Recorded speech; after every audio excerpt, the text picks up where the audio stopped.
Sinong girl na to? Kamukhang-kamukha siya ni Jello. Si Jello yan? Po! Hindi ba sinabi ko na sa'yo na gusto ko talaga magkaroon ng anak na babae? Kaya naman, tinrato ko siya bilang babae noon. Kapag nakapasok ka sa top 50, kailangan kitang pasanin. Ngayon, gusto mong i-tutor kita.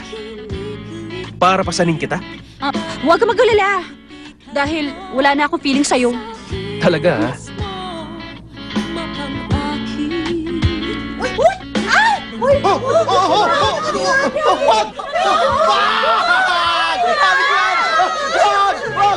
Napalalampasin ng pagkakataon upang sabihin na mahal kita.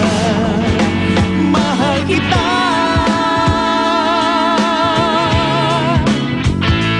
Mahal kita.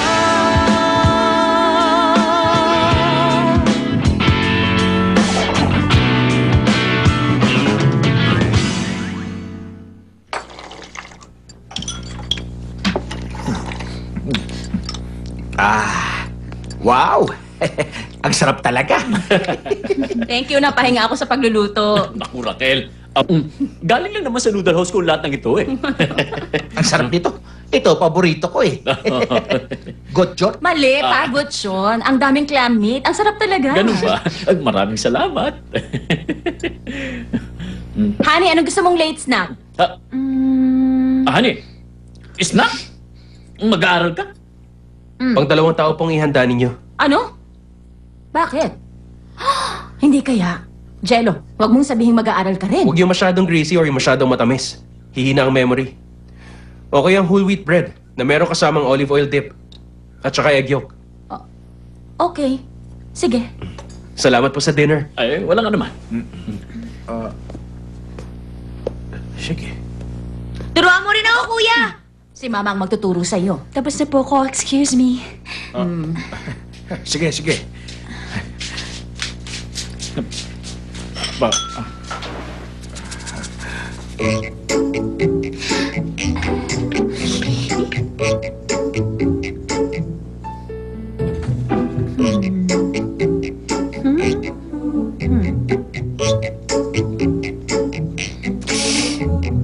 Hoy, Hanio. Bakit hindi mo alam yan? Alam mo, ba't di ka nalang mag-drop out sa school? O anong ginagawa mo? Ganito itsura mo eh. Nung bata Hanio! Oh, sige. Explain ko na sa'yo simula sa pinaka-basic.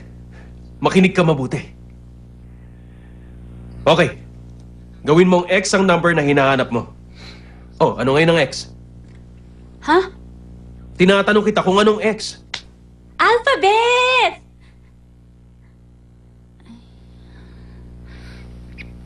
Hindi ko alam. Ano ba? Yun nga. Hindi natin alam kung ano. Because X is the unknown number. Ano ba tawag sa unsolved mystery? X-file? O tama. Nung bata pa tayo, anong tawag sa generation natin? X-generation? Correct. The unknown generation, the unsolved mystery. Unknown number. Lahat ng yon X, okay? Alam ko na. Kaya lang, bakit kailangan X pa? Pwede namang W o kaya H na lang. Yun ang nakasanayan. Huwag ka nang umapila. Okay.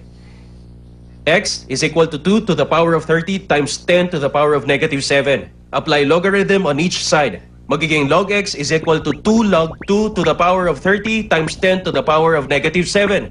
Tapos, log x is equal to 30 log 2 minus 7 log 10. Then log x is equal to 30 times 0.3 minus 7. Making log x equal to 2. X is 100. Pero binary number ang hinahanap sa problem. Anong sagot? I-convert mo 100 to binary number. Mag-compute ka. Anong binary number? Ay, masisiraan ako ng bait sa'yo. Tama na!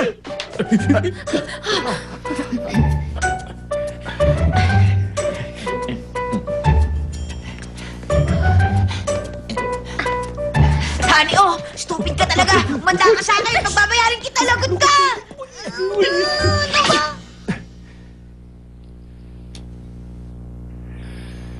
Ay.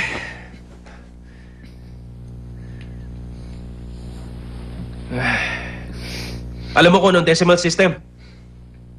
Oo. 10, 20, 30. Yung binary system. 0, 1. Yun lang ang numbers na ginagamitan ng system na yon. Pero bakit? Bakit kailangan pa nun? Dahil sa computer. Computer? Ay.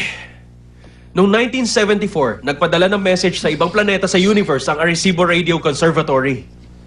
Umasa sila may makakabasang alien at makaka-respond sa message na yon. Pero anong language ba ang dapat gamitin? English? Korean? Hindi nila alam ang level of intelligence ng mga alien kaya naman nagpadala sila ng binary code. Nang sa ganun, kung alam ng mga alien ng 0 at 1, madali nilang madedecode ang natanggap na message. Wow, ang cool nun! Kung gusto mo makipag-usap sa alien, dapat alam mo ang binary system. Dapat ko matutunan. Lalagyan ko ng star. So, alam mo kung paano mag-convert to binary number? Sandali lang. Nakatanggap na ba tayo ng reply mula sa aliens? Wala pa tayo natatanggap. Sa bagay, napakalaki ng universe. Diba? Tama. Napakalaki nito kaya na-invent ang logarithm. Talaga? Ginagamit ang logarithm para sa pag-translate o pag-express ng malalaking bagay. Ay, buti pa sumuko ka na lang. Bakit naman? Nakakatuwa nga eh. Alam mo, grabe ka. Bakit ba napakarami mong hindi alam? Lahat ba alam mo? Kilala mo ba sila? Siwan Kangin Sindong Kyunyo Yisung Sangmin Hichul Yunjuk Donghae Ichuk Ruwok. Magkaiba lang ang field of interest natin. Ano nga ulit? Yung logarithm? Di ko na palalampasin ng pagkakataon.